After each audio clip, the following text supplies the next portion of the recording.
Next, we'll learn how to intervene as a bystander. This lesson will answer the questions, what is bystander intervention, and how do I intervene as a bystander? First, let's start with a definition of bystander intervention.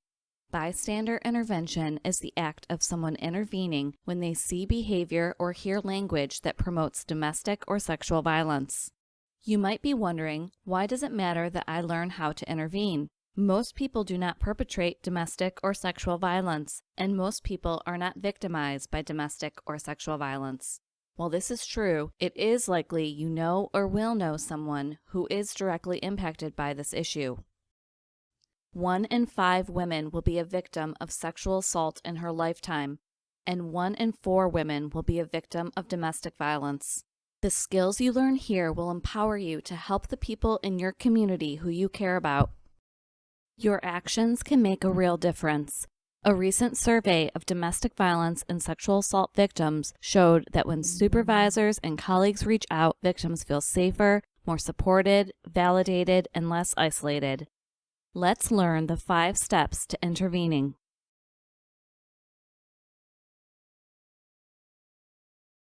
There are 5 steps to safely intervening. First, you notice an event. Then, you recognize that action might need to be taken. Third, you decide to act. Fourth, you decide how to safely intervene. And lastly, you take action. In step 1, you recognize actions or patterns of behavior that indicate someone is perpetrating domestic or sexual violence, or that someone might be a victim of domestic or sexual violence. Next, you decide that action needs to be taken. One thing to consider, could the situation get worse if nobody takes action? If the answer is yes, proceed to step 3. In step 3, you take responsibility to act. If you aren't sure whether you should take action, you might ask yourself, if this was a friend or family member, would I want someone to act on their behalf? If the answer is yes, proceed to step 4. In step 4, you decide how to safely intervene. Some of the options include directly responding, using a distraction technique, or delegating to someone else to intervene. Let's review these options in a little more detail. If you decide to directly intervene, you take responsibility to confront the situation directly. Or you can use distraction to redirect the focus somewhere else. The last option is to delegate. You ask someone else to intervene, be it police, security, or another individual who can help.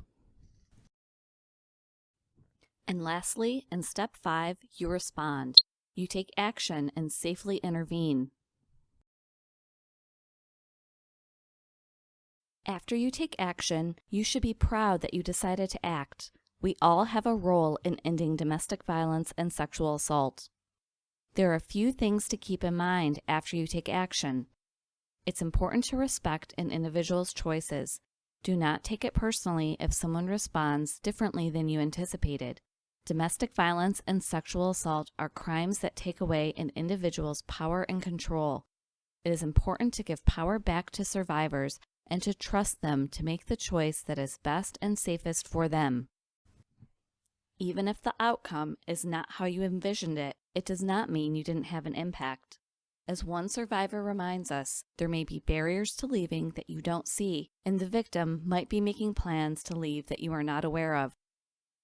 Next, we'll learn how to apply these skills to prevent domestic violence and sexual assault. Now, test your knowledge. Take the quiz below.